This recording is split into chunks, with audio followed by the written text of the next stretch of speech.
നമസ്കാരം സുഹൃത്തുക്കളെ, ഇന്ന് നമ്മൾ ഉണ്ടാക്കാൻ പോകുന്നത് നല്ല കാന്താരിമുളക് ഇട്ട് വെച്ചിട്ടുള്ള ഒരു മീൻ കറിയാണ്. ആദ്യം ഇതിന് എന്തൊക്കെ ചേരുവകളാണ് ആവശ്യമുള്ളത് എന്ന് നമുക്കൊന്ന് നോക്കാം. ആഫ്രിക്കൻ മല്ലിയില 2 എണ്ണം, കാന്താരിമുളക് 8 10 എണ്ണം, 1.5 ഇഞ്ച് വലിപ്പത്തിലുള്ള ഇഞ്ചിയുടെ കഷ്ണം, 10 ചെറിയ ഉള്ളി, 10 വെളുത്തുള്ളി,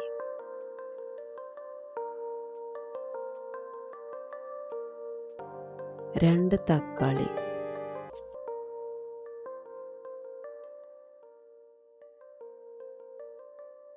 2 തണ്ട് കറിവേപ്പില,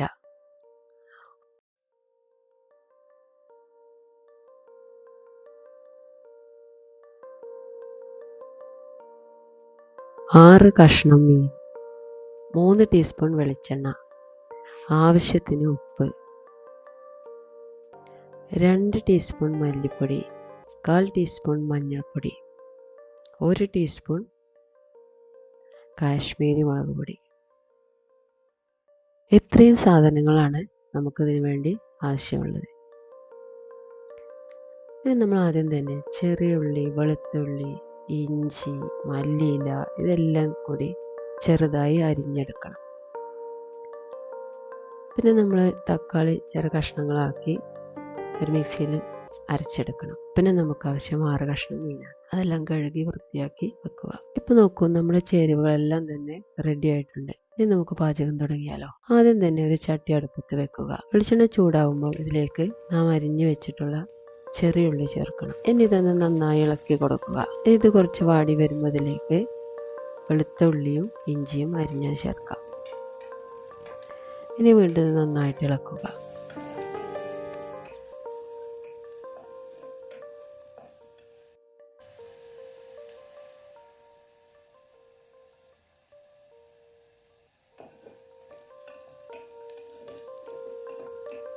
ഇത് നമുക്ക് ഈ 2 തണ്ട് കറിവേപ്പിലയുടെ ഇലയിടാം.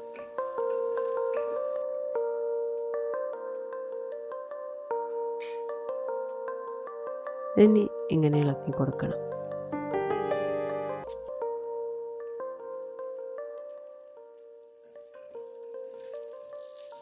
ഇതിലേക്ക് ഇനി നമ്മുടെ പാകത്തിനുള്ള ഉപ്പ് ചേർക്കാം. ഞാൻ 1 ടീസ്പൂൺ ഉപ്പാണ് ചേർക്കുന്നത്. നിങ്ങളുടെ പാകത്തിനാണെങ്കിൽ നിങ്ങൾക്കത് ചേർക്കാവുന്നതാണ്. ഇത് നമുക്ക് ഒന്നുകൂടെ എല്ലാം ഒന്ന് ഇളക്കി ചേർക്കാം. ഇത് നമുക്ക് മസാലപ്പൊടികൾ ചേർത്താലോ. മല്ലിപ്പൊടി, മഞ്ഞൾപ്പൊടി, കളറിന് വേണ്ടി കുറച്ച് കാശ്മീരി പൊടി ഇതെല്ലാം ചേർക്കാം. ഇതിൻ്റെ എല്ലാ അളവും നമ്മൾ നേരത്തെ പറഞ്ഞിട്ടുണ്ട്. ഇനി ഇതെല്ലാം ചേർത്തിട്ട് നമുക്ക് എന്ത് ചെയ്യാം, നല്ലപോലെ ഒന്ന് ഇളക്കി ചേർക്കണം. നമുക്കതുപോലെ ഇങ്ങനെ ഇളക്കി കൊടുക്കാം. ഇനി നമുക്കിതിലേക്ക് വലിയൊരു നെല്ലിക്കയുടെ വലിപ്പത്തിലുള്ള വാളൻപുളി എടുത്ത് വെള്ളത്തിലിട്ട് പിഴിഞ്ഞ് അതിൻ്റെ ചാറൊഴിക്കാം. ഇതിന് പകരം നമുക്ക് കുടംപുളി ഉപയോഗിക്കാവുന്നതാണ്. അപ്പോൾ അതിന് വേറൊരു ടേസ്റ്റ് ആയിരിക്കും. ചില ആളുകൾക്ക് കുടംപുളിയുടെ ടേസ്റ്റ് ആയിരിക്കും ഇഷ്ടം, ചില ആളുകൾക്ക് വാളൻപുളിയുടെ ടേസ്റ്റ് ആയിരിക്കും ഇഷ്ടം. അപ്പോൾ കുടംപുളി ഉപയോഗിക്കുന്നതാണ് കൂടുതൽ ടേസ്റ്റ്. ഇനി നമുക്കിതൊന്ന് ഇളക്കി കൊടുക്കാം. ഇനി ഇതിലേക്ക് നമുക്ക് മല്ലിയില ചേർത്ത് കൊടുക്കാം. ഇനി ഒന്നുകൂടെ നമുക്കിതുപോലെ ഇളക്കിയെടുക്കാം.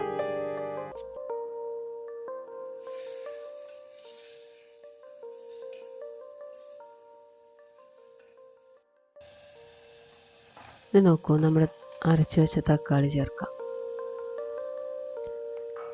ഇനി ഇതിലേക്ക് കാന്താരി മുളക് ഇട്ട് കൊടുക്കാം. ഇനി എല്ലാം കൂടെ കൂട്ടി നമുക്കൊന്ന് ഇളക്കി കൊടുക്കണം. ഇനി നമ്മളിതിലേക്ക് 1/2 കപ്പ് വെള്ളം ഒഴിക്കണം.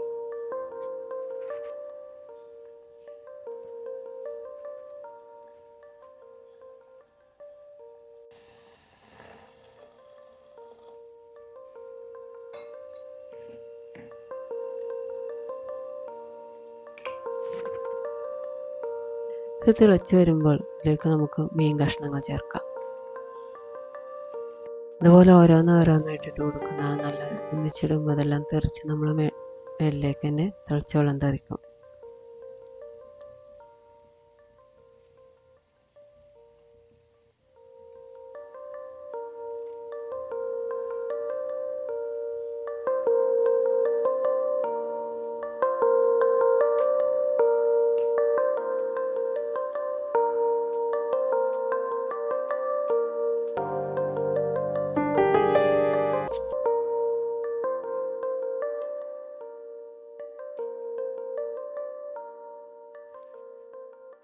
ഒരു 15-20 മിനിറ്റ് നമുക്ക് എന്ത് ചെയ്യാം, അടച്ച് വെച്ച് വേവിക്കാം.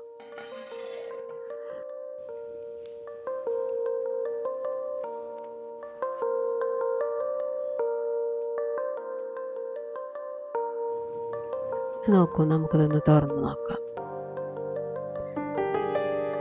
വെള്ളം വറ്റി തുടങ്ങിയിട്ടുള്ളൂ, മുഴുവനായിട്ടും വറ്റിയിട്ടില്ല. എന്നാൽ മുഴുവനായിട്ട് വറ്റാനും പാടില്ല. അപ്പോൾ നമുക്കൊന്നുകൂടെ എന്ത് ചെയ്യാം, അടച്ചു വെച്ച് നോക്കാം. ഇനി നമുക്കിതൊന്ന് തുറന്ന് നോക്കിയാലോ. കുറച്ചുകൂടെ വറ്റാനുണ്ട്. നമുക്ക് തുറന്ന് വെച്ച് കുറച്ച് നേരം വേവിക്കാം. നോക്കൂ, ഇപ്പം ഇതെല്ലാം റെഡി ആയിട്ടുണ്ട്.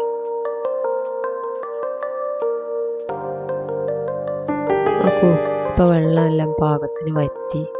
നമ്മുടെ കാന്താരി ഇട്ട മീൻകറി അടിപൊളി റെഡി ആയിട്ടുണ്ട്. ഇനി നമുക്കൊരു കഷ്ണം എടുത്ത് നോക്കിയാലോ. ഇത് കണ്ടോ, ഇതുപോലെ ആയിരിക്കും നമുക്കിത് നിന്ന് കിട്ടുന്ന കഷ്ണം. ഇനി നമുക്കിതൊരു പാത്രത്തിലേക്ക് ഒഴിക്കാം. അപ്പോൾ ഇതാ നമ്മുടെ കാന്താരി മീൻകറി റെഡിയായി.